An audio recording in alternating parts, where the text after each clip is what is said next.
17 अक्टूबर 1973 रात के अंधेरे में 14 लोगों का क्रू एक छोटी सी शिप पर बैठा था। This route was our life. ये शिप जापान के एडो, जो कि आज का टोक्यो है, वहाँ से south west coastal city Toba जा रही थी। दुनिया के सबसे बड़े और खौफनाक समंदर पैसिफिक ओशन के थ्रू। सब लोग रिलैक्स थे क्योंकि वो हर साल यहाँ से गुजरते थे।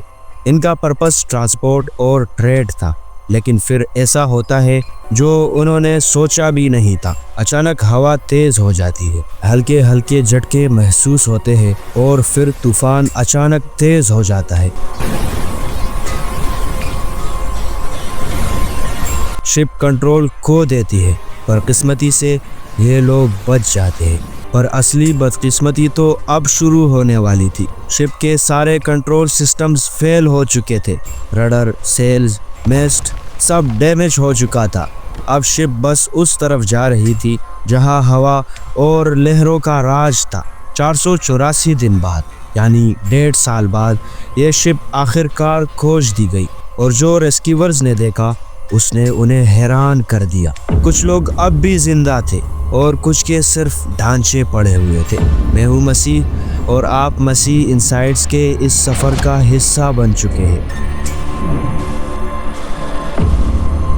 1813 जापान में सकोको एरा चल रहा था, मतलब पूरी कंट्री बंद और दुनिया से कट ऑफ हो चुकी थी। टोको जोमारो एक छोटी सी कार्गो शिप थी और कैप्टन ओगोरी और उनका छोटा सा क्रू एक रूटीन वॉयज पर निकल रहे थे। एडो से टोबा कुछ भी रिस्की नहीं था।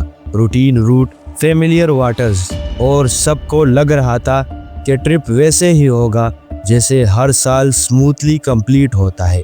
लेकिन समंदर का मूड अनप्रेडिक्टेबल होता है। 17 अक्टूबर 1813 रात के टाइम हवा अचानक बदल गई। पहले सिर्फ हल्के झटके, फिर वेव्स शिप के ऊपर आने लगी और आखिरकार स्टॉर्म ने अपनी पूरी ताकत दिखा दी। सेल्स फट गई, रडर टूट गया। शिप अब इंसानी हाथों के कंट्रोल में नहीं था। क्रू पहली बार समझ गया, हम अब समंदर के कंट्रोल में हैं, अपने नहीं। पहले 10 से 15 दिन उम्मीद थी कि कोई उन्हें लेने आएगा। हर सुबह हॉरिजॉन देखा जाता, यानी वो इमेजिनरी लाइन जो समंदर और आसमान के बीच दिखाई देती है। वो सोचते थे कि दूर कोई शिप मिलेगी, कोई लैंड मिलेगा, बस यही छोटी सी आस। कैप्टन ने ट्रांसपोर्ट के सामान को लिमिट के साथ क्रू में बांटना शुरू किया। सोयाबीन्स और थोड़ा सा राइस ही उनका फूड था। पानी का हर कतरा कैलकुलेट किया जाता। सॉल्ट वाटर को क्लॉथ से फिल्टर किया जाता ताकि कुछ सेफ वाटर मिल सके। दिन गुजरते गए और होप धीरे धीरे कम होने लगा। समंदर सिर्फ एक ही मैसेज दे रहा था, आप बिल्कुल अकेले हैं। रात का खौफनाक मंजर, अंधेरे में वेव्स की आवाज़ें सुनना, उनके दिमाग पर इतना प्रेशर और स्ट्रेस था कि क्रू हेलुसिनेट करने लगा। किसी को लैंड दिखने लगता, कोई शेडोज को स्ट्रॉम समझकर चिल्लाता। कैप्टन ने अपनी हिम्मत मेंटेन रखी।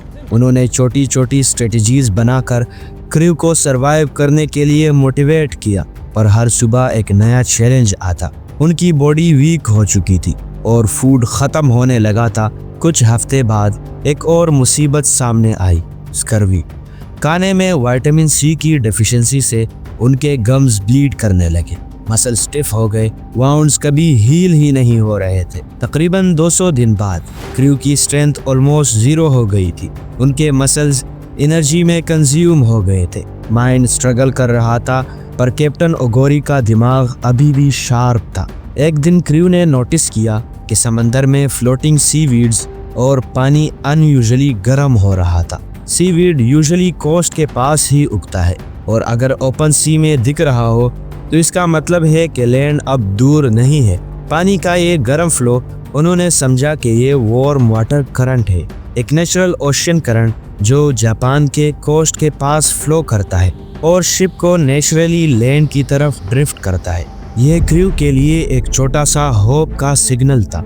लैंड अब दूर नहीं था और अब वो अपनी सर्वाइवल प्लानिंग पे फोकस कर सकते थे। खाना स्ट्रिक्टली लिमिट के साथ यूज करना, पानी एफिशिएंटली फिल्टर करना और क्रू का मोरल मेंटेन रखना अब उनका काम बन गया था। समंदर का कंट्रोल उनके हाथों में नहीं था, लेकिन अपनी सर्वाइवल स्ट्रेटजीज उनके हाथ में थी। ड्रिफ्टिंग को महीने गुजर गए।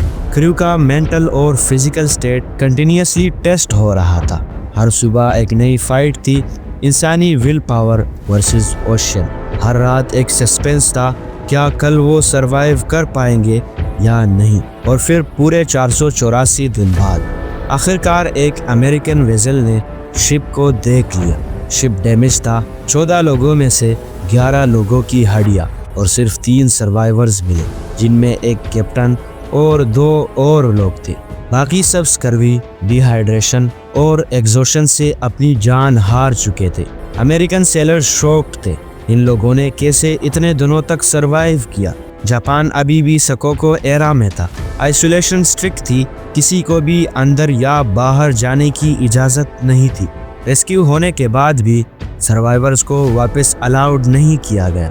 जिंदा बचना इजी नहीं था, पर अपना घर, अपने लोग, अपनी कंट्री लूज करना उनके लिए सबसे बड़ा दर्द था। और ये थी टोकुजोमारो की कहानी। एक छोटी शिप, एक डिसिप्लिन कैप्टन और क्रू, एक एंडलेस ओशन के बीच जहां इंसानी डिटर्मिनेशन और प्लानिंग ने सबसे बड़ा टेस्ट पास किया।